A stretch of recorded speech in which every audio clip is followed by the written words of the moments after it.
I don't know what it is. I can't really explain it. I don't know why on that day, like, something shifted for me, and why the next day and the next month and the next year I continued on this path. I know today that I continue doing what I do, and I continue on this path because I have enough experiences to pull from personally that have shown me that, like, that this is an effective way to live my life, and this is an effective solution that can be long lasting, that can give me purpose.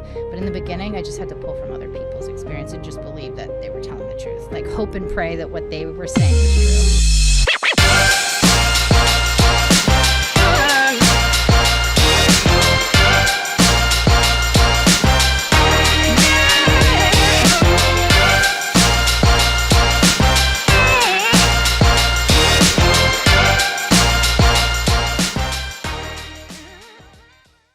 What's going on, guys? Welcome to another episode of the Journey to Solutions podcast, where we interview people from all walks of life.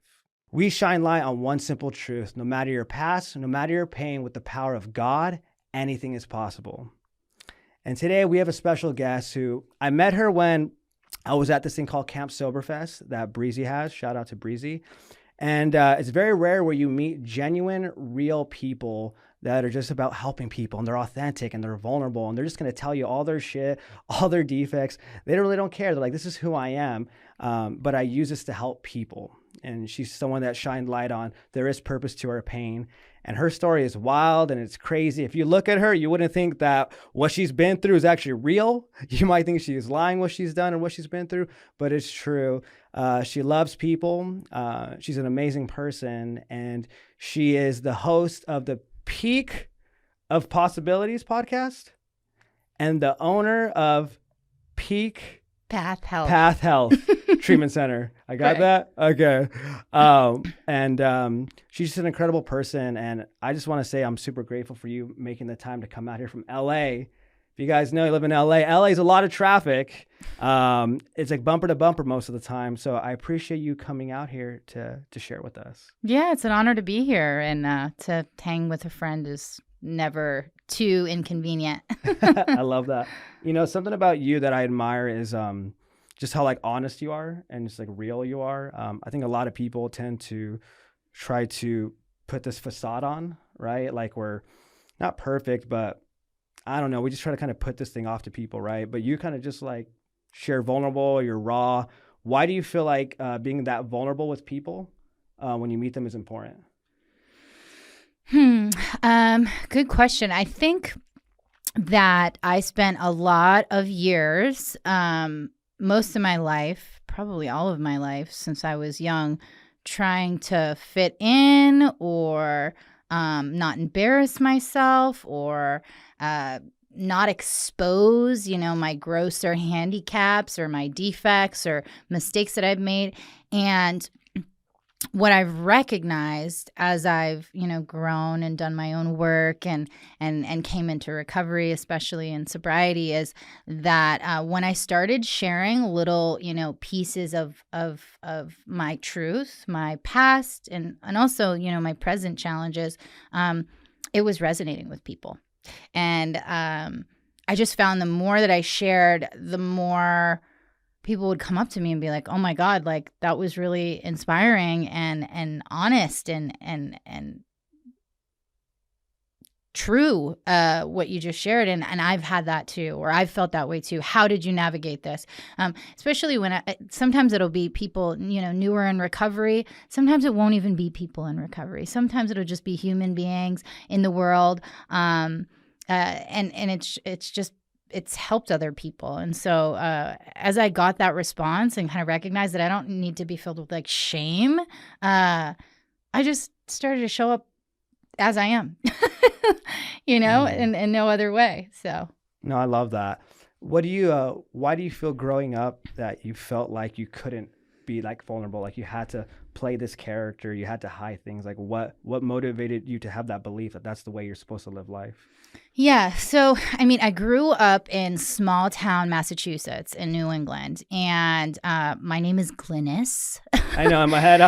Yeah. And I grew up, everybody in my town was Catholic, right? And I was raised Catholic, but everybody's name was like Peter, Paul, Mary, Sarah, Elizabeth. I mean, there was 5 Patricks in my 4th grade class. There was like Patrick S, Patrick. I mean, and I'm Glynis, right? And my mom, she, you know, was from California. She grew up in the 60s. She was like part of the hippie area.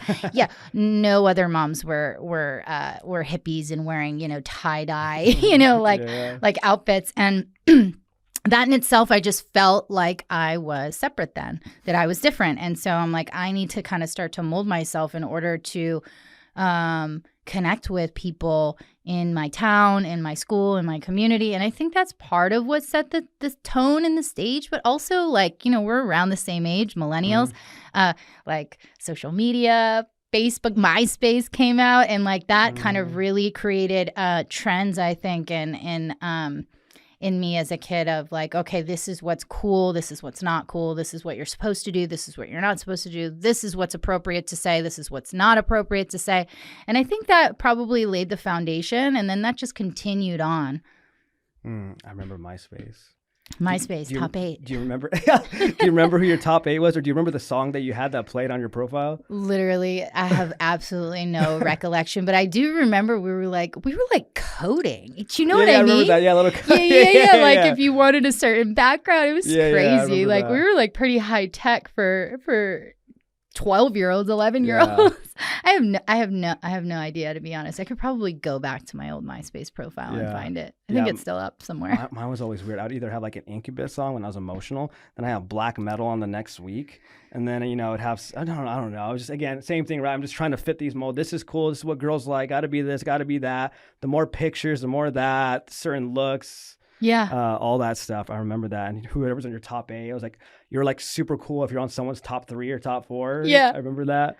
I remember I had my like main profile picture. I had this like giant bump, you know, like that was in style, the big bump. And then I used to wear that like the shoelaces around my like hair. It was so crazy. No, I love that. And so you're growing up, right? You grow up so feeling like you have to fit in, do this stuff, play this part, whether it's someone telling you it, whether it's what you see. Now you live so vulnerable because you're noticing as you're vulnerable, people are attracted to that. It helps people have permission to be vulnerable. And I think all we want is to feel seen, right? To feel important, to feel like we matter. And you're learning that through vulnerability, you're getting that. Now, for you, one thing I really want to highlight, I think that's wild, is your childhood story. You told me some story about you running away and on the streets. Like, I don't know, you're 11 years old, 13 years old, something crazy. So what, were you in the foster care system? Is that what you're? So for some time, so when I was 11 or 12, either I was about to turn 12 or I just turned 12. I was in 6th grade. My mom, who had been a stay-at-home mom, she left for work one day, and she didn't come home, and she left a letter and said, you know, that she was leaving. And you were living with mom and dad at this point? I was living with mom and dad, and leading up to this point, I was battling with my mom. We were really struggling to get along already. But I think when she left, I just came to this place where I had already had all of these like kind of deep-seated fears and beliefs about myself, of like not being lovable, not being important, not being pretty enough, not being cute enough, not being cool enough, as we kind of talked about. And for when she left, I used that experience as evidence that like all those things were true. Now, I failed to kind of recognize at that young age that like a lot of this stuff was happening before she left, but it became like a very much a part of my alibi and my story about myself in my head, like this like novel that I had written.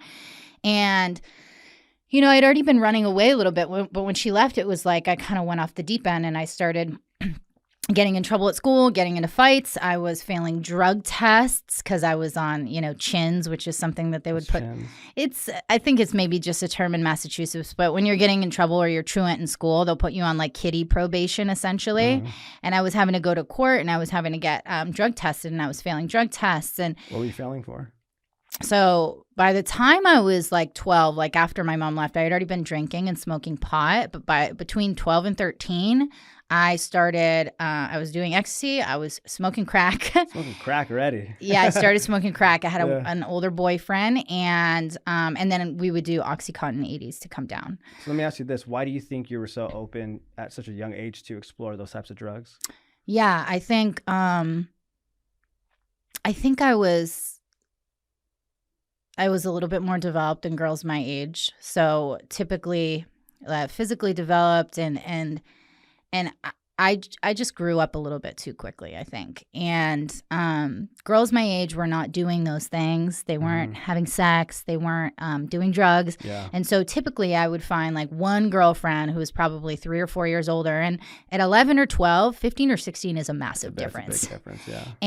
And then I had a friend, and she was a big runaway, and her and I would run away from home together, and we would hang out with older men. And then, I had older boyfriends, and things kind of just got pretty crazy. And so in running away, I was put into group homes and foster homes when I would run away. So they would eventually catch us. Then they would put us into a group home or a foster home. And then we would run away again. And then finally they realized that they had to like separate us. So they put us in separate homes or separate foster homes.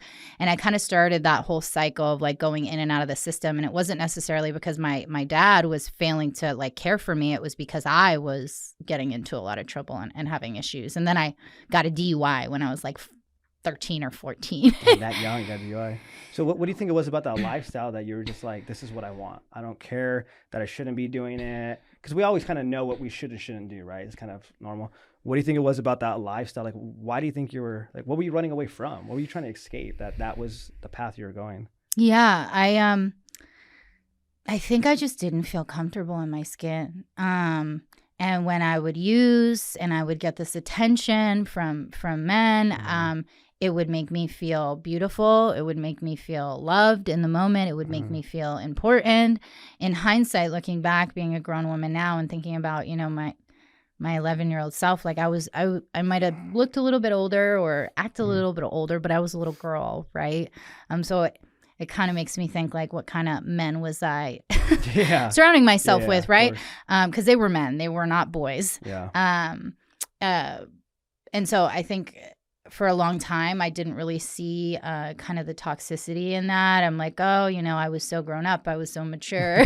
Yeah. But the truth is I was a little girl. Like I think about dating at 32 years old, like a 14 or even a 21-year-old boy. And I'm like, it's a little too young for me, and they're of age, but I was a kid. And I think I was just trying to escape my circumstances and escape this home life that I didn't feel was what a family was supposed to look like. I had an idea of what a family was supposed to look like, of what a mom was supposed to be like, and what a dad was supposed to be like, and what a family unit was supposed to look like. And what was that idea for you? You remember? Well, I think I was basing it on, what I saw on TV or what I saw on the outside of other people's lives. The mom that, picks her kid up from school and has dinner ready at 5 p.m. and we sit around the table, and the dad who's not working all the time or who's younger. My parents were much older, so like who can like go out and, play sports or coach the team. And my mom, we have a relationship today, and like,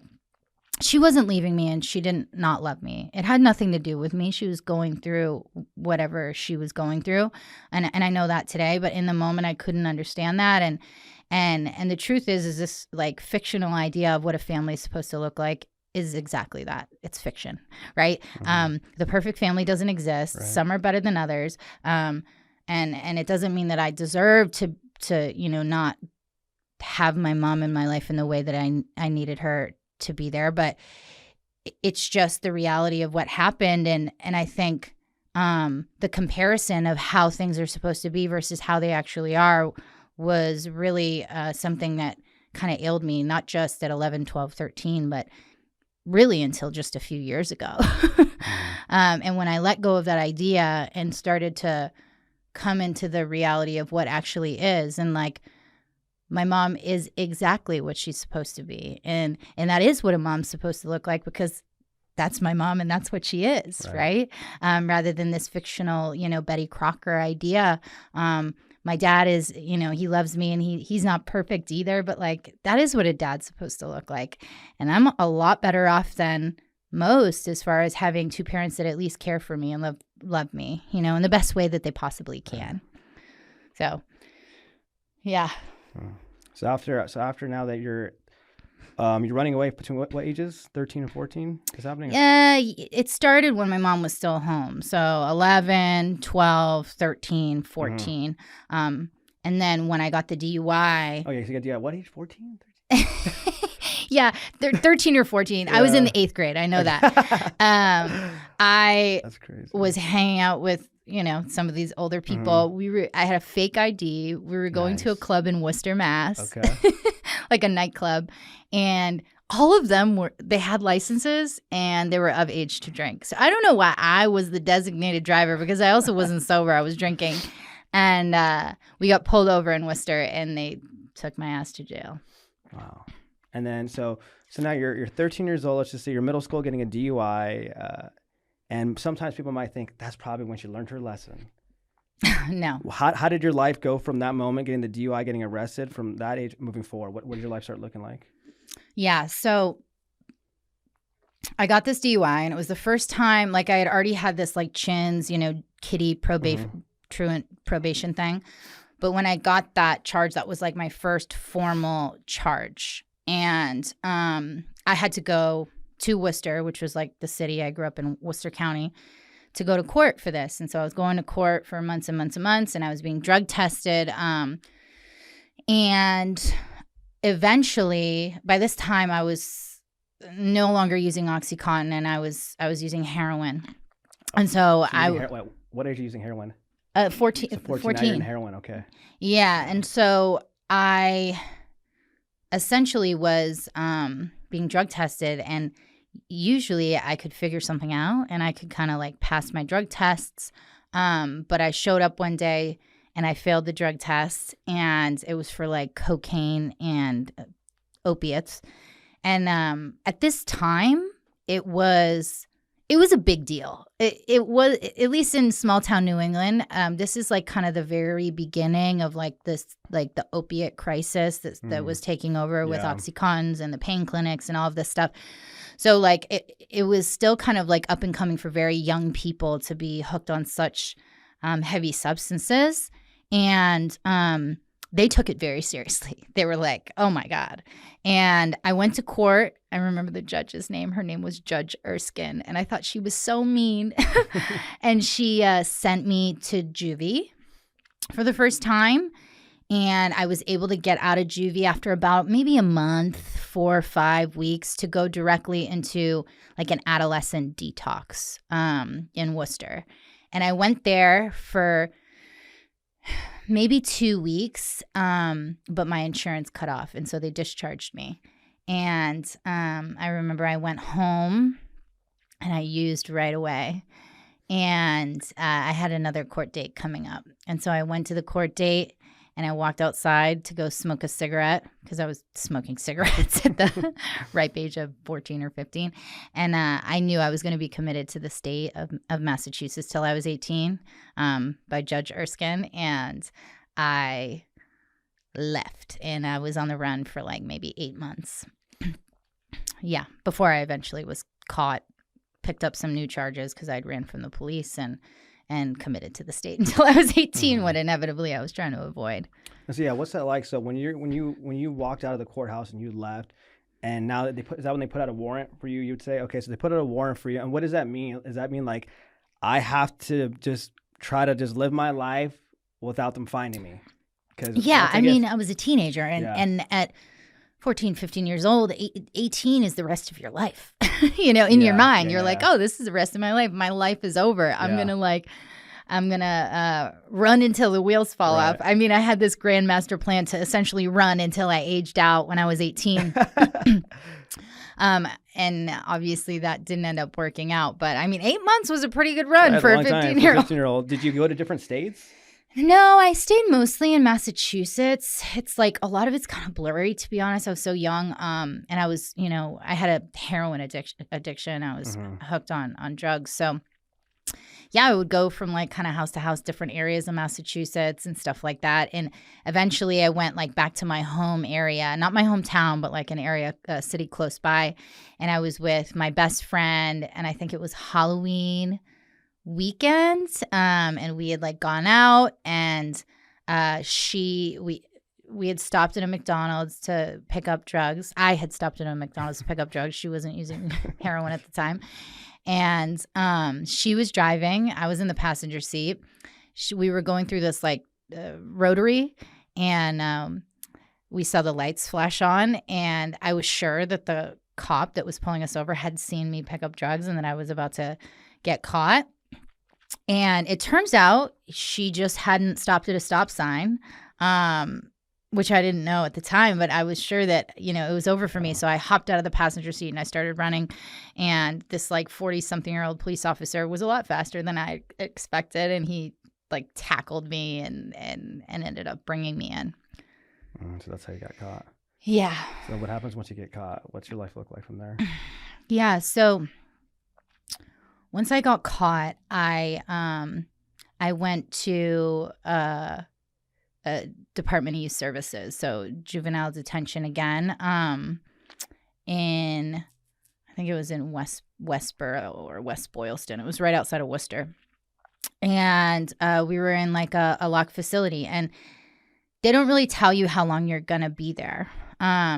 So I think I was there maybe a year and a half before they finally like sentenced me to what the next step was. And in the Department of Youth Services, you never just go home.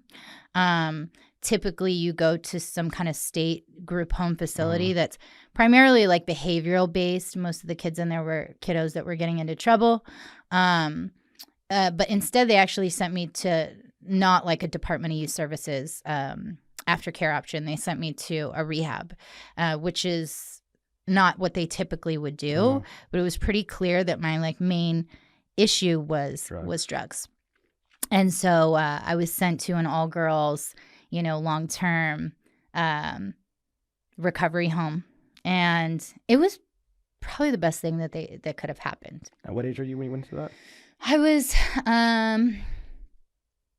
it was either right before I turned 17 or right after. So a year and a half, 2 years in juvie, and then I went straight from Department of Youth Services to this girls' recovery home where it was very structured. Couldn't have a phone, couldn't have electronics, no boys. AA in there, or? Okay, so it was my first introduction to like 12-step. I had been to 12-step meetings previous to that, but it was like on a court card, or my mom, who was actually sober, and got sober before I was born, she would take me to meetings when I was a little kid. But it was the first time that I like kind of started to listen and sit all the way down and have a little bit of an experience.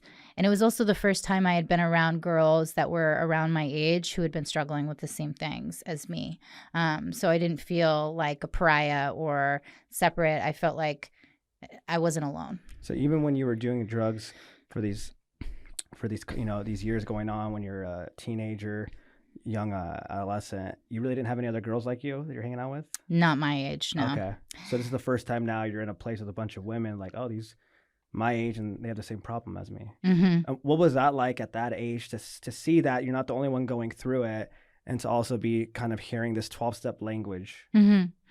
Yeah. So, well, there was a couple girls in that place who they were real addicts and alcoholics like me.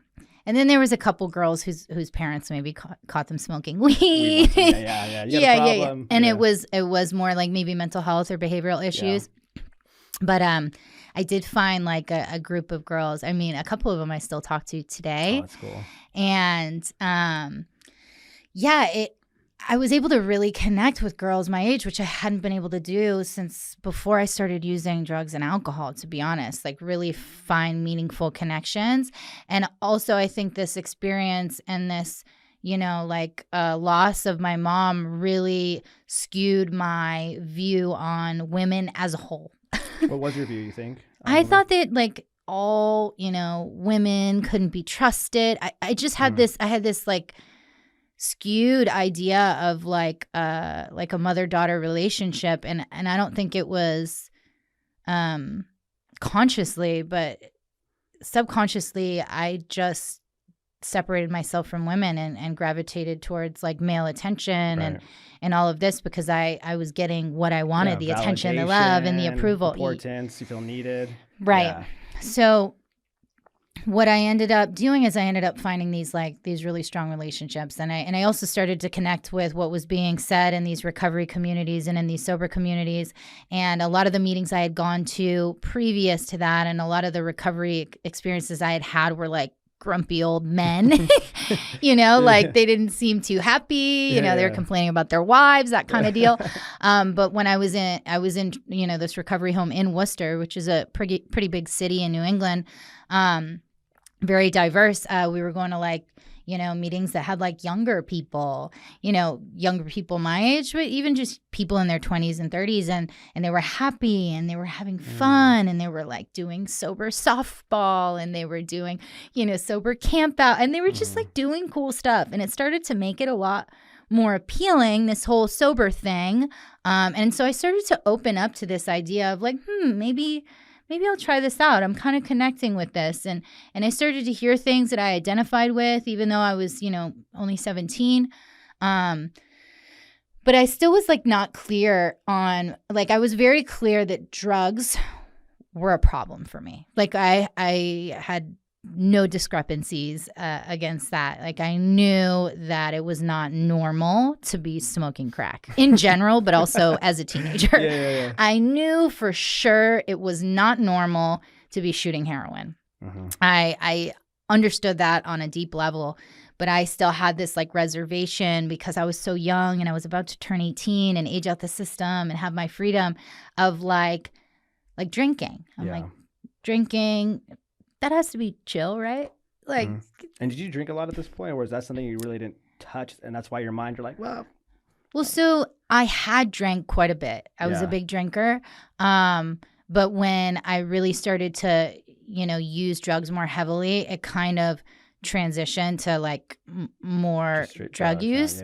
And I didn't know this at that time because I had never really been sober until I had this experience of going to DYS and then eventually treatment. But I essentially know now, after many attempts at getting sober and failing, that when I'm not using, I become an alcoholic. Like alcohol becomes my primary. And then the only way I stop using the alcohol is if I start using opiates again. And for me, there was a big disconnect between those two things, maybe having to do with the other. Yeah. I can imagine that too being hard. Think about it, you're not even 18, and you know what I mean? It's like you're not even 21 yet, and this idea of like, wait, I can't drink? Like you're like, drugs, I get it because you're shooting it up, right? You're just like, I'm shooting it up, smoking crack. So the ramifications were so clear and so severe. Yeah, I'm locked up, I'm all this. But yeah, I can't imagine just not even being 18 and this idea of like, so I can never drink alcohol. I've never been to a bar. Yeah. Or maybe you have illegally, but you know what I mean, right? The bar life, club life, let's go on vacations, cruises. Okay, so you're at this point now where you meet some good women. You accept that you're a drug addict. You know that, right? Like that, you're like, I know. But alcohol, I really don't know. So what happens with that? How do you run with that? Well, so 2 months before my 18th birthday, I got out of that recovery home for girls. And I ended up going back home. I was on the ankle monitor. Nice. They would call me every night to make sure I was there. And I started to reconnect with some girls around my age in my hometown, which was also kind of new for me because I had kind of been I'd been a pariah. Like parents didn't want their kids near me. Don't hang out with Glynis. Yeah, exactly. And I started to kind of connect with a few girls who I had played soccer with, and they were like now drinking and partying. They're 17, 18 years old, 10, 11, 12th grade. So that's kind of pretty normal. So it wasn't as crazy anymore. And at this time, I get out and I'm not using any drugs. So I start to like spend some time with a group of girls, and I have like my first like true like group of women since I was a little kid. in my hometown, and they're all drinking and they're partying, and I'm just kind of keeping it together for a while. I'm being tested every week through the Department of Youth Services. It's lab tests. It's pretty intense. They'll randomly show up. I mean, I'm on the ankle monitor. Yeah. I'm still going to recovery meetings and stuff like that. And then I turn 18, and maybe, a few months I stay sober, and I'm continuing to go to these meetings because I really did like the community and I felt connected. And then I start to go to the community college I was doing like dual enrollment because I wasn't able to get my diploma because I was locked up. And I start drinking. And it's fine at first. It's actually really fun. If I'm being honest, I'm having fun. I'm drinking. That's I'm hanging out part, with, right? yeah. It's like, hey, nothing bad happened. Oh, dude, the worst thing that can happen and this isn't for anybody, but if you're a real addict, a real alcoholic, the worst thing that can ever happen is for you to have a little sober time or even a lot of sober time. And then you go out and you have maybe a few drinks and nothing happens. That's the worst. That's worse. Because if nothing happens, if you're anything like me, you will use that 1 or 2 or even 3 times as an example that you are exempt from the rule. I'm not an alcoholic. I proved it. Yeah, see that one time on January 27th at 3 p.m. I was able to have just 2. Yeah. So I'm drinking a little bit and it's going well, and I start drinking more and I'm drinking more, and before you know it, I'm back to drinking, constantly and blacking out and experiencing, probably pretty traumatic things. And then eventually one of my classmates, he's doing pills, and I remember I did an Oxy 80. And I hadn't gotten high in years at this point, right? I had years. It's been years. Yeah, because I was locked up and then I was in this girl's treatment home. So I had been sober until I started drinking for almost 3 years by the time I was 18 years old. And nothing even happened almost. I don't know if they were fake or I don't know. And I was I don't know why I'm even wasting my time with these Oxys, because this is also the point when the OxyContin 80, the real ones, were going away. Are these the ones that you couldn't crush up anymore? You had to So no, this is still the real one, but it was the okay. very end of the real ones where they were switching over to those those Opana ones or whatever. Because when I first started, you could get an Oxy 80 for $10. You couldn't even give them away. Most people didn't know what they were. By the time I got out of treatment and I had relapsed, they were going for $100 a pill, Yep. And so I'm I don't even know why I'm wasting my time on this. And I just started shooting heroin again, and that kind of. It's like that. Yeah, I might have done Oxys once or twice on that relapse, and then it was just. Why do you think why do you think you just went back to drugs? Was it kind of one of those moments oh shit, I'm doing drugs again? Were you drunk and it kind of led you kind of I'm gonna do some drugs? What was it? I think I'd already started drinking, and I had convinced myself that that was not a big deal. And I also thought, I could probably continue to do this and be fine. But again, I think there was a disconnect from that, that drink awakening the beast inside me. Yeah. Do you know what I mean? It awakened the beast, and it worked for a little while. And then it got to a point where I'm just going to go back to what I really want, because that's what I do. For me, and this isn't true for all people, but for me as an addict and an alcoholic, my experience has shown me that if I put one into my body, there's always going to be a second, third, fourth. It's not up to me how many I take or how long it goes for, because that ended up being a couple years. And I remember after having a taste of sobriety and what recovery could feel like, and actually enjoying it. It was a really, really painful and dark relapse. Before it had been fun, I was hanging out with people, I was getting high with people, I was moving and grooving, at this time it became very isolating, very sad, very depressing. I remember I didn't listen to music at all, and I remember just being oh my God, just not wanting to be using anymore. And it was the first time that I genuinely not wanted to be getting loaded, but I couldn't stop getting loaded. And I eventually, pretty quickly, I checked myself in a detox within just a few months. And I got out of detox and I used again. And then I was like, I just went on the methadone clinic. And when you checked yourself into detox at that time, how many years? How old are you at this point? Because 18. Still 18. So it's just all 1 year. All that happens. So, okay, so getting out, so turning 18, you get out, you're going to college, getting your like your high school credits, college credits. You start drinking because you're not an alcoholic. You take those pills. Now you're shooting up heroin. And now it's getting dark. All that stuff. It's not fun no more. That's all within that first year. Wow, it's a spiral Yeah, that quick. within a year. I mean, I was able to figure it out with school for maybe a semester, and then like all of that was gone. Yeah. And you know, they say like you pick up where you left off. Yeah. I remember like hearing that when I was in that detox as a teenager, the very first time I went into treatment. And I was like, yeah. But like it was so true because I remember just 3-4 when I first started when I was a teenager, like there was months that went by where like I didn't develop like a severe habit where do you know what I mean? Yep.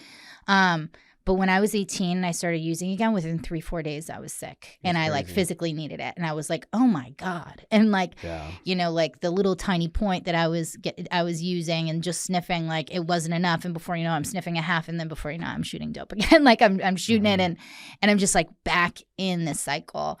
And I got a job at Victoria's Secret, lost the job within 3 days because I was like nodding off during the training videos. And then I just like went to go work at the strip club. I'm like, obviously this is my only option. So that ends up happening, right? So you now is at the same at 18? Are you working at the strip club? 18. That's a crazy year for you. Okay, so we're still at 18, guys. So so now you start working in the strip club, right? What now? How long were you in that industry for? That industry, I was till I was like 21. Okay. And that's just strictly strip club style. You say 18 to 21? Because I know like obviously there's an umbrella with it. It can go a lot of different ways, right? Yes and no. So at first it was just stripping. I actually remember that time I did go to detox at 18. I called that like first like sober mentor that I had when I was a teenager, when I was in that treatment program. I called her at like 2 a.m. on my way home from the strip club. This is the first time I'd had this experience where I had tried to stop. I had like gotten some Suboxone pills to taper myself off or wean myself off, you know. Nobody ever had that plan before, right? And I took them too soon, as we always do. Gosh, you went to withdrawal. And I went into like precipitated withdrawals, and I was like driving down the highway at like 2:30 in the morning after leaving the strip club. In the middle of the night on like a Tuesday, like shitting my pants, you know what I mean? And I called her and she answered. And I kind of just was in tears and I was like, I need help. She was like, okay, you need to go to treatment. You have to do this first thing tomorrow morning. You need to make these calls. And I went. But again, I went and I got out in a week and I just did the whole thing over again. And I was like, oh, I can't do it on my own. I can't go without a substance. And that's when I decided to get on the methadone clinic. But as far as the strip club goes, it started with me doing it in Massachusetts, which was a little bit, it was like a strict, you know what I mean? Like, and I was like making decent money, but in New England, at least then, I think things have changed, but it's been a very long time since I've been a part of that scene. I ended up going to work in Providence, Rhode Island. And there was a lot more money to be made. It was a lot less restricted. It was like borderline, you know, brothels. Gotcha. You know what I mean? And I started making a lot of money.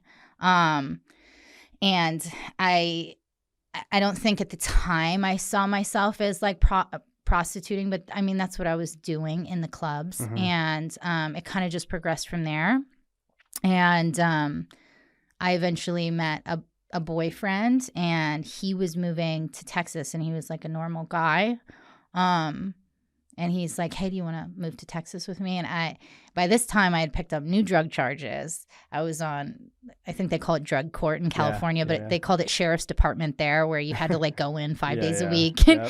And I was failing those drug tests. And so I stopped showing up to probation because I had some possession charges. And I moved to Texas to A, escape my drug addiction, and B, escape Massachusetts, because clearly that has to have been the problem, and B, to escape the court system because I didn't want to go to jail.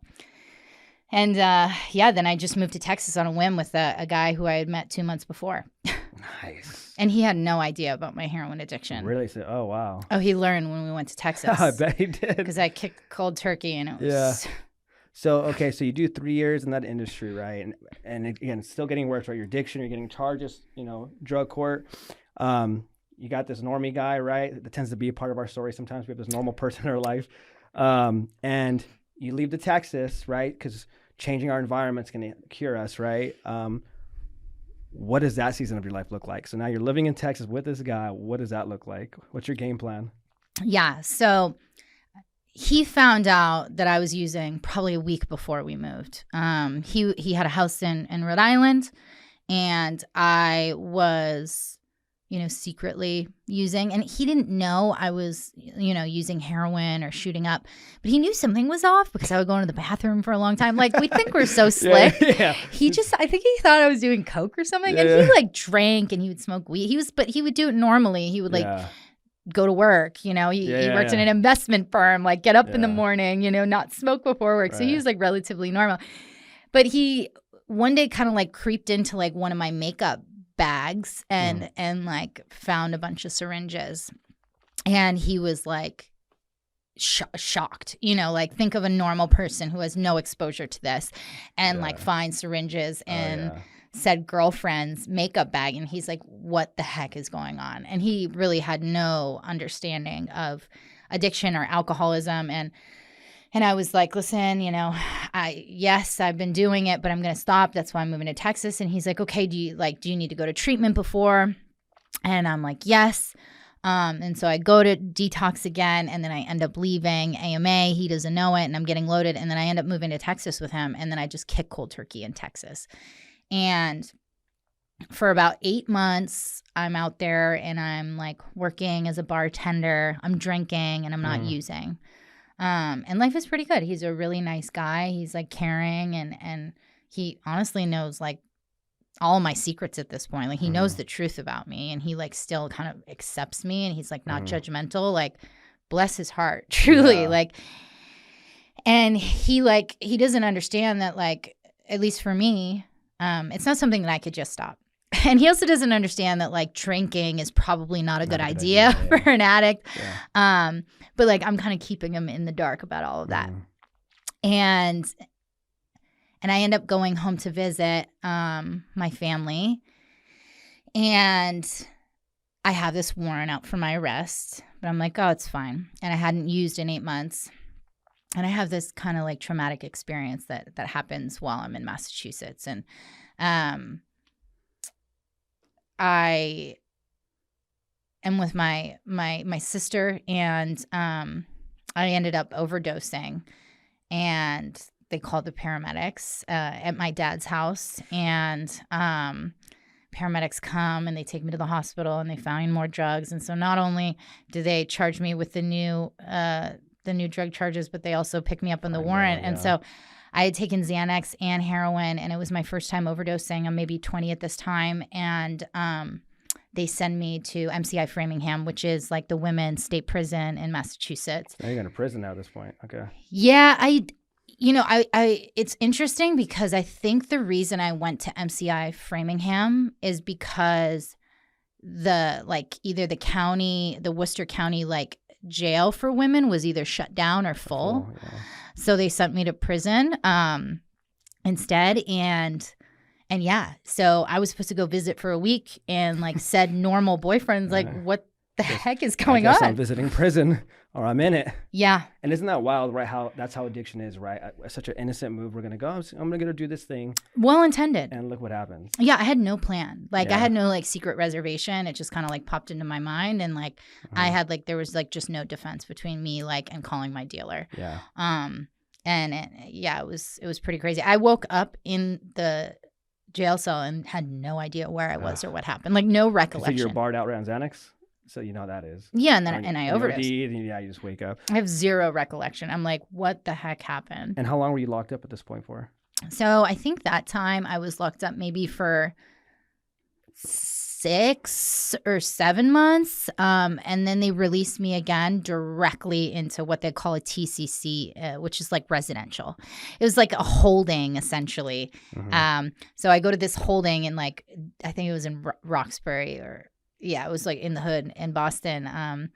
And I go there for like 2, 3, 4 weeks. And then I transition to a residential program again. And I'm court required. And I'm having to go to court for the original charges and being on drug court. And then also for these pending charges in another county. And after that, is there still more prison in your story? Yeah. That was just the first time. So that was the first time I went to state prison. Yeah. How old are you at that point? 20. Not even 21 yet. Yeah, 20. I was 20. Yeah. So, I mean, over the next couple years, I never went back to state prison, but I was in and out of county jails. And then eventually I wound up in federal prison. How long were you in federal prison for? So I was in federal prison for 18 months. I was supposed to be in there I was sentenced to 36 months. I was supposed to do 30 months. But I was a nonviolent offender, and COVID happened. And so this like novel thing took place where they started like releasing people early. And like I've been to county jail and I've been to state prison. They release people all the time.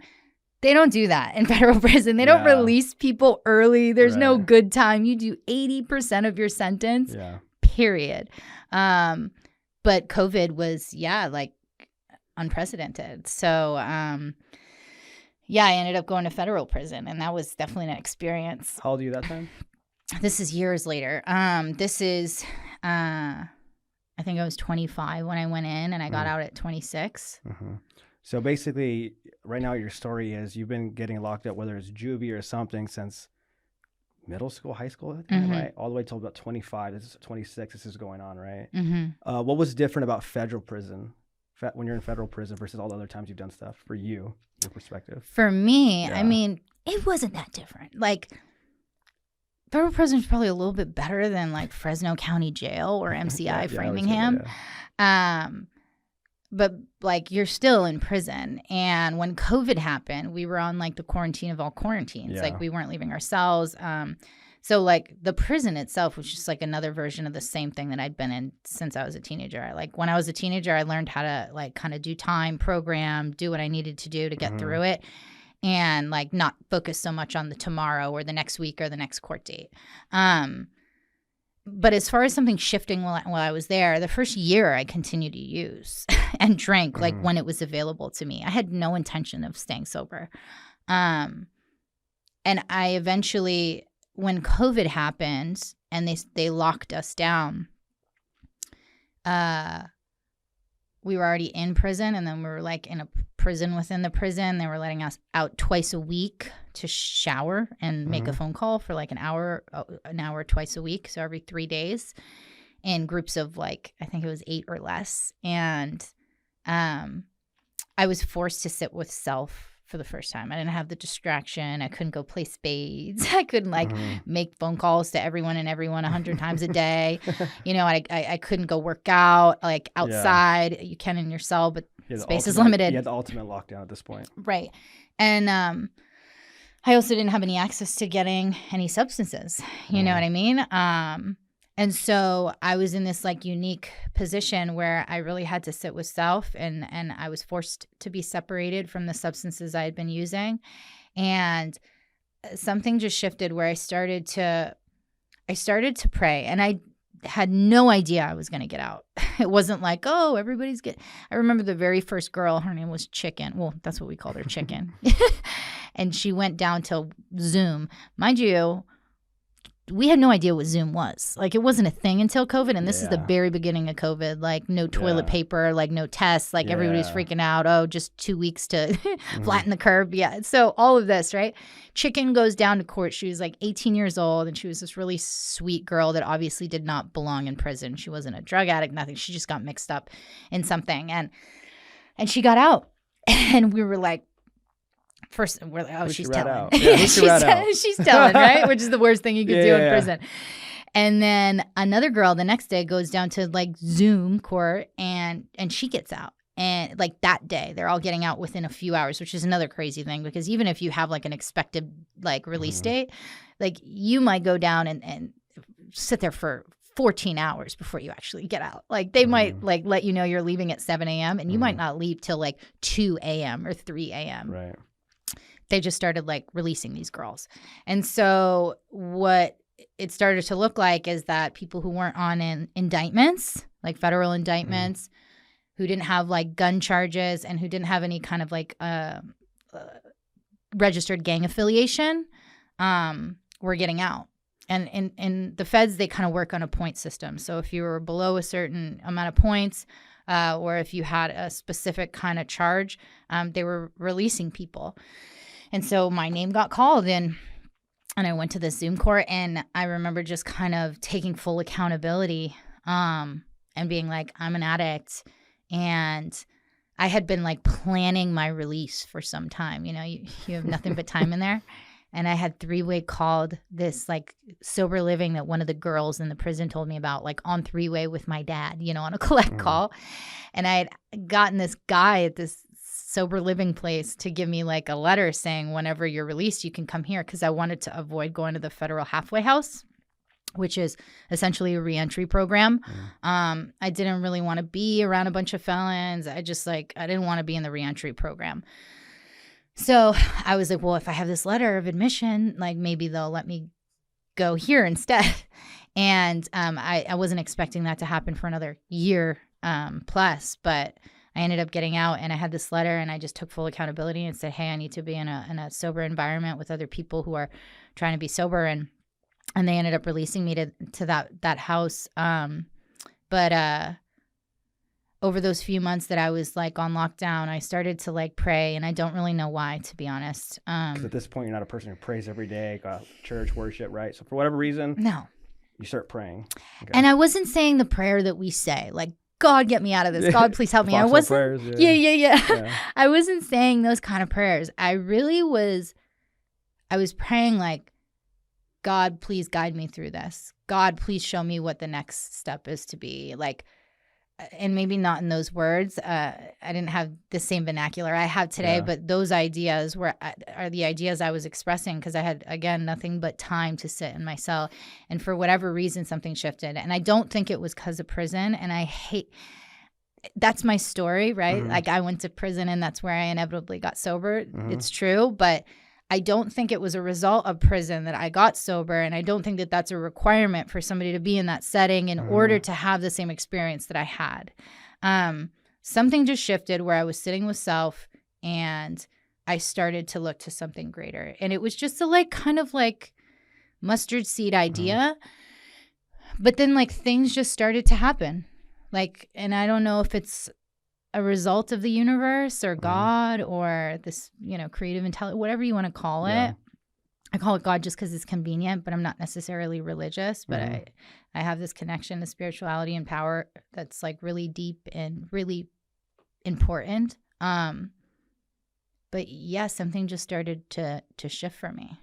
And then I got out, and I went to this like sober living, which was not that sober. It was crazy. Flop house. Yeah, dude. It was a total flop house. There was bed bugs, rats, and it was like it was a men's sober living. And it was there's like 19 dudes there, and I was the only woman. It was crazy. Someone's getting 13 steps. Well, yeah, there was one guy who was sober there. Nobody else was sober. It was like almost like a boarding home. But that one guy that was sober ended up being like the person who guided me back into the recovery community and the recovery world. So that was exactly the place I was supposed to be, because had I not met him, I don't know if I'd. And so you stayed sober ever since that moment. It's amazing. Yeah, it's pretty wild how God, because, you know, a lot of people will talk crap on certain situations or people or places. I'm like, sometimes those places is what we need. It's exactly where I was supposed to be. It's just what it is. You know what I mean? It's like I always tell people, some people would get mad at a sponsor. Like these young kids come in, they get the cool sponsor, right? The cool sponsor because he gets all the chicks, hooks up with everybody in recovery, whatever.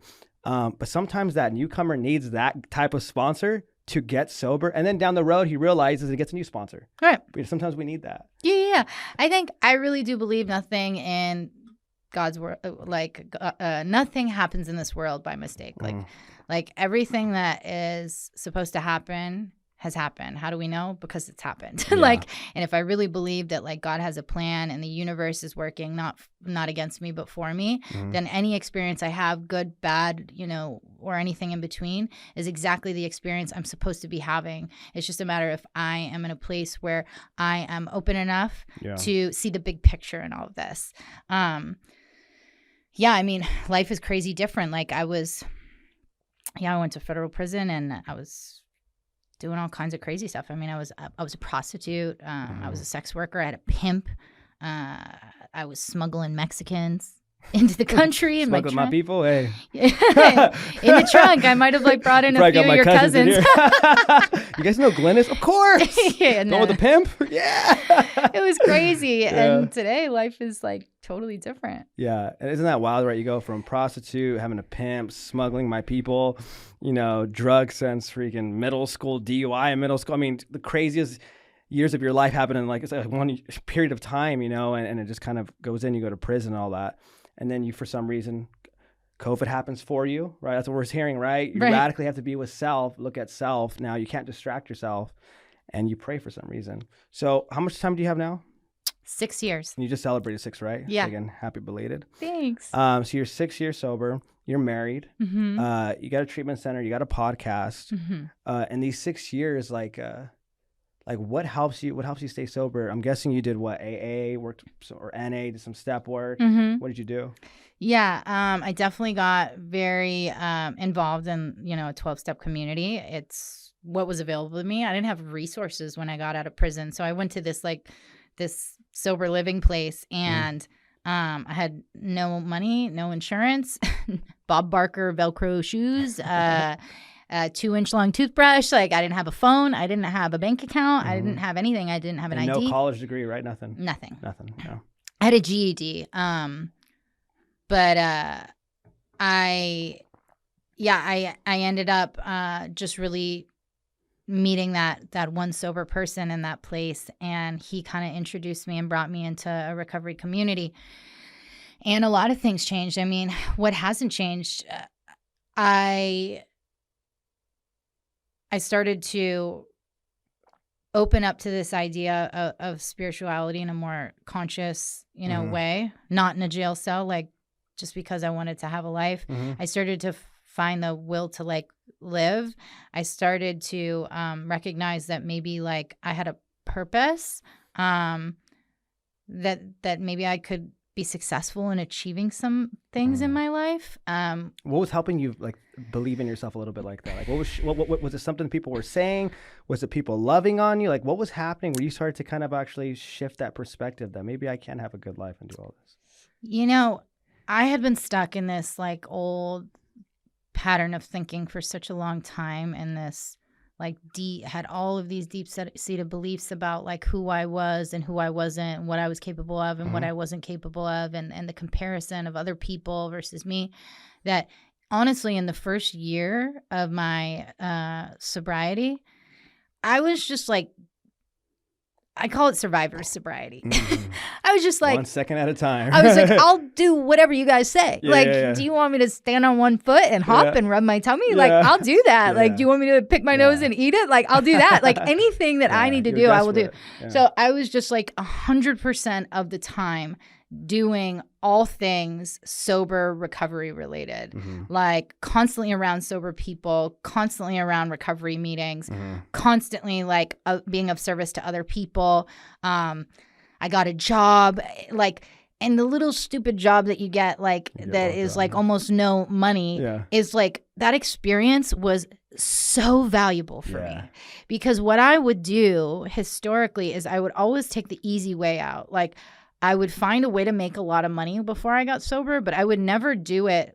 I would never make an honest living. I was either hitting licks, coming up on you, smuggling Mexicans for the guards, doing crazy stuff, rather than just doing it the hard way. And I really believe that there was no way that I could be financially successful or independent unless I was doing some unlawful stuff. You know what I mean? I really didn't I had this crazy idea that I was going to continue to, you know, be an escort, like when I was newly sober. I call it like the newcomer idea. You know what I mean? You know, there's like the kid with 3 months sober who's like, oh, I'm going to go trim weight. You know what I mean? Like, okay, cool. Maybe you can be successful, but historically, like the data doesn't look good for you. Yeah. And for any women who do that, like absolutely no judgment. Just for me, it was very deeply correlated with my addiction and substance use and my like old identity. And my old identity was not me. It was like it was this like fake version that I had created to show the world in order to like feel okay, and I didn't even feel okay. So I like got a job and I didn't have a license, and so I was taking the bus like an hour and walking to the train station. Like I was in West Hollywood and I would walk all the way up to Hollywood Boulevard. I would take the train into the valley. Then when I would get off the train, I would get on the bus and I would take the bus to the place I was working, and I was making like, you know, $15 an hour or something like that. And I was working, you know, 3 to 11 and all these crazy shifts, and all of those things really created it created self-esteem. And it sounds really silly, but doing these things and being self-sufficient, it created like self-esteem. And it created this like belief that I was capable of doing anything, like doing things honestly and working hard to achieve it. There's a lot of value in working hard, whether it's working hard to get to your job by taking the bus, whether it's working hard to increase your credit score because it's a 430, because you know what I mean? Which mine was. I couldn't even open a bank account at first. All I had was a prepaid net spend card because that was the only bank that would allow me to put money in. So I would like go to 7-Eleven to like reload it. And it was like, I think all of those things that started to create just a little bit of self-esteem. Answering the phone for other people who were new in their recovery journey, and just listening and all of those things kind of little by little just created more and more value. I also didn't date at all in my first year, which I know they always say you should do, but that's good you did it though. Almost no one does it. And that doesn't mean they're going to fail, because almost no one does. And there's a lot of people that are still sober today. But I like really recognized how transactional my relationships had been with everyone, but especially men. Yeah. So I was like, you know what? I'll do whatever you guys tell me to do. Date the first year I won't. Whatever you tell me to do. Yeah. And and life just started to get a little bit better. Like for me, it was quick. I was able to pay off my license, which I hadn't really had for 10 years, technically, out of the state of Massachusetts. So I'd been living in Texas with a license that wasn't like I'd been all over getting DUIs, getting pulled over with no license. And I finally paid that off. And then I was able to get my California license. And so now I have a license, but I don't have a car. So I'm working and I'm saving and I'm working and I'm saving. And I finally have enough to buy a car, right? A down payment on a car, no co-signer. And it was, 2011 Toyota Camry, but it was a big deal. It was the first time I had done something entirely on my own. You worked hard for that. Rather than taking the easy way out or finding a rich guy, it's like I had always just cut corners. And so it was all those little things in the very beginning. When I first started dating, like I actually like dated. It was the first time in my life I'd gone on like a normal date. I had really like met people at bars. So like I'd never in my entire life, because I started using and drinking at such a young age, like met someone, gone out to coffee, had a conversation with them, learned about them, shared about myself. So I like went on a bunch of dates and like just like learned how to like be a human being. Yeah. Let me ask you this, because I can only imagine the shift that I think a lot of people, whether incarcerated, they tend to have a hard time being out in the real world, right? So they go back. People who make quick money, right? Whether you're a prostitute, whether you're selling drugs, just anything to make quick money. Sometimes reality check comes in. That's all I'm going to make per hour. That's all it's going to take. I know another way, right? The behaviors could still 100%. Be there with a sober mind, like you said, right? Or also kind of the insecurities kick in, right? You got sober at 26, right? Yeah. So I'm 25. So, 25, 26-year-old, we look at people our age, have their life together, responsible. We're like 2-year-olds, don't know how to do X, Y, and Z. I can't have a bank account. I don't have this. I don't have that. Insecurities can arise. What helped you not let the insecurities get the best of you? What helped you not just, go, I know how to exist in prison and being locked up, living in this real world's too hard? Or how did you resist the quick money thing? Because again, like, with Sarah, because a lot of people, that's where they struggle. Mm-hmm. You know what I mean? Not making those bad decisions again, because you can do it sober. What helped you be like, I don't care what my life looks like, how impossible these things feel like, or how hard life really is for me, or how much maybe I feel embarrassed. I'm not going to go the quick route. I'm going to just stay uncomfortable. Oh, I had every intention of going the quick route. Even when I was first released from prison, I actually didn't plan on staying sober. I was just like, I'll stay sober long enough to get off parole. You know what I mean? And I really still planned on drinking, because that's always my that's always my reservation. Like, I'm not an alcoholic. So I think one thing that I lacked deeply was humility. Really? I mean, for years past, there was just so much ego involved, and all of this belief in myself and that I could figure things out. And I'd been on my own so long, and, I've been out on the streets, and I can handle myself, and I'll figure it out. And I always figure it out. And like, I always figure out a way to get money and all this stuff. Like, the last few years of even my like addiction, like, I was making a lot of money. Like, I didn't need to be smuggling people. Like, I really didn't. Like, the amount of money that I was making, I was more than able to support my addiction. It's never enough. Yeah. And when I got sober, I was like, it just started with, okay, more, not even when I got sober, when I got out of prison, it was like, okay, maybe I'll just stay sober long enough to get off of probation. And then after being out for a few days, like, the reality clicked in, like, that I was going to drink. And for whatever reason, I had a little bit of clarity to see if I drank, I was going to get loaded. And if I got loaded, I was either going to die or I was going to go back to prison. I knew I was going to go back to prison. I had the remainder of my 36-month sentence hanging over my head. Yeah. And I asked that person for help, and at first it was just like I didn't really want to go back to prison, but I started to just take actions, and then I did in the beginning have this idea of being able to make some quick money and like keep it a secret, and I started to kind of explore that a little bit. And what ended up happening is just in those first few months of being out of prison and starting to kind of like connect with this community and actually want it. And do some of the work and like feel like I was making these like valuable connections with other people who were in recovery, and I suddenly kind of like really actually wanted to stay sober. Like, something shifted of like, oh, let's just stay sober long enough to stay out of prison, to like, no, I actually kind of like how my life is going right now. Like, it's pretty good. Like, I feel good. I look healthy. I'm working out. I'm quitting smoking cigarettes.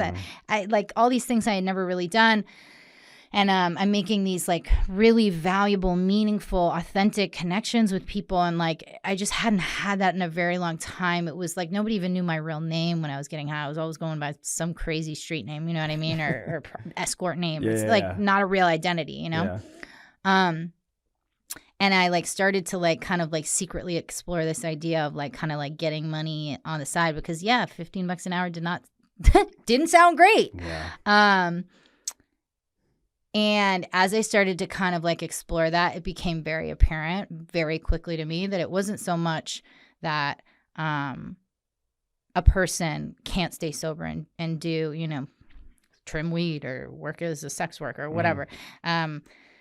But it was more so that I was keeping it a secret because I was ashamed of it. And that was just my truth. And so the fact that I wasn't able to be honest and forthcoming with like my sober community and like my family and the people in my life who I like had started to love and care for. And I also cared about what they thought. Suddenly I actually cared about what other people thought. Like, and it was just like, the problem is the secret. I can't keep these secrets. And I knew, I just inherently knew, call it like the universe again, call it God, that if I started doing some of these sketchy things and keeping secrets and not being honest about what was going on, good or bad, that I was going to get loaded. And I didn't want to get loaded anymore. Like, I had come to a place where I actually wanted to stay sober. And so getting on the bus and making the $15 and like showing up and like, and like building that self-esteem and starting to feel good about who I was genuinely, like authentically, that like I could show up as Glynis, not Boston or whatever street name I was using, but like Glynis. It started to like seem a little bit more appealing, and I started to make more money like pretty quickly, like not in the first, few months, but like I went from making like $15 an hour to getting a job doing like administrative work for like $18 an hour. Yeah. And then the $18 an hour went to like 19, like really quickly. And then by the time I was a year sober, I had this offer to like make my first salary where I'd have health insurance. Wow, and like, that's cool. and it was like not anything crazy. It was like a $50,000 salary, but that was like, you're making more than you were. that was mind boggling. And you get insurance. To me. I had never had a salaried job in my life. I was at Victoria's Secret for 3 days. Yeah. I sold smart home alarms door to door in Dallas, Texas for commission when I was, in Texas. And then I worked as a bartender. It was like the first time I'd ever had a salary in my job. And I was like, $50,000. I'm rich. Like I could live on this. Now I live in Los Angeles. Turns out it's not that much, but it is something. Yeah. But like it was really, really important. And that happened quickly, like just over a year sober. And I started doing that. And then I like worked my way up the chain like really quickly. What I realized is, and I didn't know it then, but I did believe what people who had been through similar circumstances were saying, that like if you show up and you do the next right thing and like you do the absolute best at anything you do, like the opportunities do come. And that has been my experience over and over again, because I've yet to have tried to like squeeze a situation into like happening. It just like these opportunities present themselves. Like when you show up and you work hard, and like the universe just puts things in your path. And that's like been true for me for the last 6 years. No, it's so beautiful. Yeah, I think it's the idea of all we got to do is show up, suit up and show up. And if you're there and you're living right and you're doing right, like doors are going to open. People see. People are always watching. That's what I've learned. People notice, People watch. People notice. People also notice when you're not doing the right thing. Yeah. Like we all know what we're up to. Yeah. Like when you're showing up with an ulterior motive, like I know, whether I say it or not, like I know when something doesn't feel right. And I also know when somebody shows up honest, open-minded, willing, like genuine and authentically, like we sense that, especially, people in recovery, like it kept us alive. We have to have this like sense of like what's going to keep us safe. I got to know what you're thinking, what you're going to do, why you're sitting like that, everything, right? It's a defense mechanism, but it's in our favor. We could turn into a positive thing. And we're bullshitters, so we could smell a bullshitter. Right. Well, you know what I mean? I know you're trying to manipulate. I know you're like, can't dope fiend a dope fiend, dude. I know, because I do that. I get it. That was me. And I love that. And then now you have your own treatment center, correct? Yeah. So we are opening, a luxury treatment center up in the Hollywood Hills called Peak Path Health. I've been working in like the addiction and behavioral health space for five and a half years, really, since I was 6 months sober when I started off as a behavioral health technician. That's so cool. I worked for this amazing company for almost 5 years, for 4.5 years that I really loved, and I left that job to start something of my own with some people that I really trust and believe in, and we just want to create something really special and important to, put the people that we're serving first rather than the bottom line and the, how much money am I going to make? Of course, you have to, keep the lights on. But I do believe that you can provide good care, do good work, and show up like in a mission-oriented way where you're passionate and your heart's in it, and you can build a team that reflects that and like still be, successful. And so that's our goal. It's really exciting and very surreal. Yeah, I bet. I mean, think about your story, right? And then look, like you said, just because you're showing up every year, life gets better, whether it's more money, better relationships, more love, more self-worth, more experiences.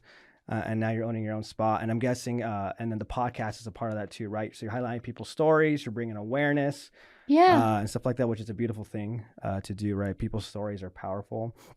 And so what is that like for you? You say surreal, but like, what is it like to just think like, we just went through your story and now you're having your own treatment center, podcast host, you're married, right? Your husband's amazing. You know what I mean? Like, I hear that you're always around people, helping people, flying here, flying there. Like, your life seems so fruitful. Like, how does that feel to think that what if just because that one scenario where, okay, I'm going to start praying, I'm going to give this a shot, I'm going to show up, I'm going to do whatever you guys tell me to do, not knowing what your life's going to look like, not knowing if any of this is even real, right? Yeah, yeah. And look where you're at. It's like there's a person in my sober community who says like seconds and inches, right? What's that mean? Meaning like at any moment, like there probably was hundreds of other little windows of opportunities where the door was open, the moment of clarity was there, and I could have jumped through it, but I didn't, right? And on this particular time when I got out of prison and I met this sober person in this crazy, flop house sober living, and they put their hand out and they helped me, and I was right on the verge of like, I'm going to have a drink or I'm going to stay sober, that jumping off point. And for whatever reason, like there was that little window of opportunity. And on that particular day, on that particular occasion, I jumped through it. And it's like this God shot idea. Like had that not happened on that day, at that time, with that person, when I was in this particular like headspace, like would I be here sober today? Maybe, but also maybe not. Would I even be on this earth today? Right. Maybe, but like maybe not. Like would I be in prison? Would I be back on the streets? Would I have overdosed? I have no idea. But I know that like all of these little opportunities that the universe has continued to put in my path, all these like relationships with people, these like valuable like relationships with women, that I have this opportunity that I get to have a new experience with my mom and like my husband, like it's always seconds and inches. It's like it could always go just either direction. And I think like if we're just willing and we're just open-minded and we're willing to like move through an experience, even if it seems really, really scary, that we have this chance to have a whole new life, right? And that's been my experience. Like today, it does feel like a dream. It doesn't feel like a dream the moment I'm living in now. It like I feel very present and aware of like what's happening in my life, but like how I used to live very much feels like a dream. It almost feels like another version of myself. And it is another version of myself. Like I didn't even go by my real name then. Like, you know what I mean? The way I think and my ideas of how the world operates and the way I treat other people and my work ethic, and like I'm like the most reliable person. Like I'm on time or early to everything, right? Unheard of. Little things like that. Like when I was getting loaded, I was like 4.5 hours late or days for everything. Like I couldn't answer a phone call, a simple thing like a phone call in a week's time. You know what I mean? Everything was overwhelming. Paying a phone bill on time. I mean, I would have money in my bank account every month, and every month my phone would get turned off. Yeah. Because God forbid auto pay, because when you're, constantly switching bank accounts, or you don't have a reliable source of income, you don't know if it's going to take it's like crazy little things that like don't seem like that big of a deal. We're so totally debilitating. And today, like they're entirely possible, and like really of no fault of my own. Like if I could have willed myself to show up that way, then I would have. And so it really is kind of like crazy. It really, it's a miracle. It's magic. I don't really know. It's spiritual. It's God. I don't know. Yeah. I don't know what it is. I can't really explain it. I don't know why on that day, like something shifted for me, and why the next day and the next month and the next year I continued on this path. I know today that I continue doing what I do, and I continue on this path because I have enough experiences to pull from personally that have shown me that like that this is an effective way to live my life, and this is an effective solution that can be long lasting, that can give me purpose. But in the beginning, I just had to pull from other people's experience and just believe that they were telling the truth, like hope and pray that what they were saying was true. Yeah, and that's beautiful. You have such a powerful testimony. You know what I mean? Cards were stacked against you in so many scenarios, right? You could have died. You could have been hurt. You could have been in prison for life. Could have not made it, right? Like you said, for some reason, God allowed you to be open in this moment to receive a God shot, and God put these people into your life and gave you the strength to follow, to listen, to desire, to want it, right? Change your heart's desire to want this, because not everybody's going to make it. And that's why I hate addiction. It's just a sad truth, right? The people you think will, don't. The people that you don't think will ever make it. And sometimes you just don't know. and I think it's beautiful that you are people-centered. You want to help people. You want to give back. You didn't let sobriety change you. You didn't let money change you. You didn't let status change you, because that can happen, which I really respect for that. And so I do want to bring you on for another episode too, because I want to bring you on for another episode and we really, break down the journey in recovery. Because as you know, life gets lifey. And when people have a big voice and we're charismatic and we want to help a ton of people, there's challenges there. People don't really always know that or see that or understand that, but there is a lot, that comes with that. We'll talk about those for sure. Now, at this part where we're at the speed questions. We have these speed questions for everybody. Did you ever start reading books? Yeah. Okay. I had one person that says, I still don't read books. That was real funny. No, I did. Okay. I don't read too often anymore just because there's not a lot of time, but yes. Yeah.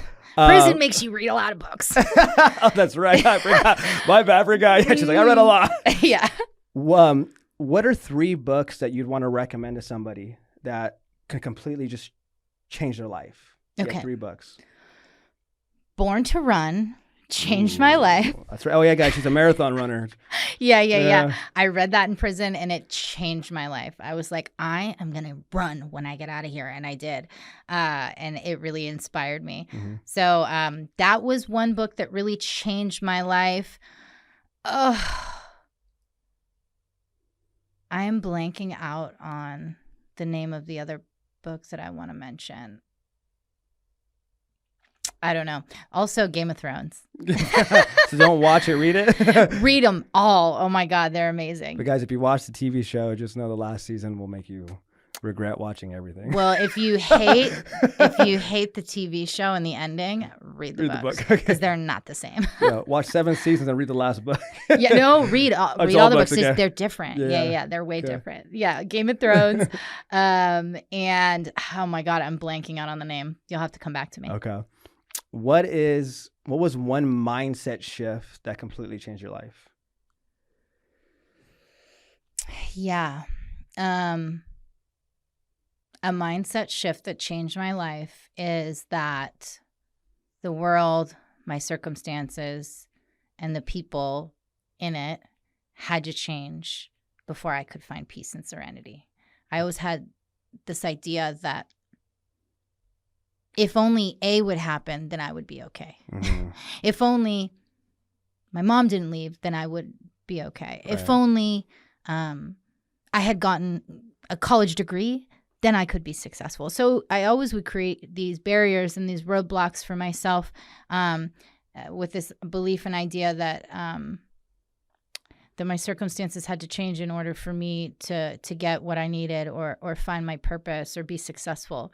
And when I realized that the only thing that needed to change was me, it was one of the most powerful shifts I've ever had in my entire life. Because if I'm the problem, then it's only me that needs to change in order for me to be okay. And that means I don't need to lose more weight. It means I don't need to have a better credit score. It doesn't mean I need to have a better job or make more money or a bigger house or a hotter husband or whatever it is, right? Nothing has to change in order for me to get to a place where I can be present for the moment, right? Because like the spirit of the universe exists only right now. It doesn't exist tomorrow, and it doesn't exist yesterday, and I can't change yesterday. And if I'm constantly focused on what's happening next week, then I miss the beauty of the moment that I'm currently in. So sometimes that means that like life is like rainbows and butterflies, and everything's perfect. And sometimes it means that I'm facing adversity and I'm facing challenges and I'm having losses or maybe relationships end or jobs end, or I get fired or demoted, or my credit score goes down, or I gain a little weight, or whatever it might be. Things aren't going as I think they're supposed to be. But when I could be present for this like reality, this like great reality in this moment, that like if nothing in God's world happens by mistake, then the moment that's happening and the thing and the challenge and the pain, like that's God too. Then I could be accepting of my circumstance and also open-minded enough to grow from whatever adversity I'm facing. And that's where I found like the deepest and most powerful like successes and growth is in the failures and the losses and the trials and tribulations. And so I no longer have an expectation for the universe to be different before I can find like peace and happiness and freedom. I love that. That's so powerful right there. Yeah, it's pain is our greatest teacher. You know, that's where everything happens. I always say when life is good, enjoy it. You know what I mean? Ride that wave, be grateful because, you know, there's another lesson around the corner, but that's usually what we want to get to the next level. What is the worst piece of advice someone's ever given you? I don't know. That's a hard question to ask. I've probably got all kinds of bad advice. Like, for example, somebody gave me growing up, I remember, and it's very in my mind, is you're too much. You need to kind of, you got to kind of change who you are. And so I used to try to be somebody else that I'm not because I thought who I was not good enough, not right enough, not manly enough. And that was the worst thing, you know, because my whole journey in my recovery, it was difficult for me accepting for who I am. I'm more goofy. I'm more feminine. Maybe I'm more vulnerable, emotional. I'm not like the typical guy. And I had to kind of be okay with that. Right. And because it's just who I am. And so for me, someone telling me to not be that was the worst thing. Because the more I am myself, the better my life gets. Yeah. I think I've gotten, tons of terrible advice, but there's always people that have advice that they want to give you on intimacy and relationships. And historically, the people that have the most advice are the people with the most effed up relationships. And so early on in my like recovery journey, there was a lot of opinions on what you should do, what you shouldn't do, and how you should do things. And what I started to do is not listen to any of the people who weren't in a relationship that I like aim to be in. That's like, good. And so I think there is a lot of, crazy, chaotic advice as far as that goes. Also, like this idea that I'm a strong and intense person, like I always have been, I'm an extrovert. We're both kind of like that, like very extroverted, like talkative and social. And I believed that I needed to be with, a partner or a man that was similar to handle me, which is like what actual people, you have to be with a guy like this in order to handle you. You know what I mean? Yeah. And that wasn't true at all either. Because my husband, who is like the most nurturing, kindest, probably a little bit more introverted individual, total opposite of me. But when we first met and we were dating, I remember thinking, I'm going to ruin his life. I really did. I was like, I can't date this guy. He's way too nice for me. And isn't that crazy that kindness and being nice or like a good person would be the reason that I would want to leave when that was what I was like aiming to look for? Right. But really, it brought it all back to me. And the truth was like I had a fear that I wasn't worthy of being in a relationship with somebody who was like that. That I was incapable of showing up in the way that he deserved. And that was really the fear behind it. It had nothing to do with him. It was like a me thing. Yeah, it's always a me thing. Yeah. So I just think this idea of like human reliant anything, like if you're relying on humans, us human beings are always going to fall short. Yeah.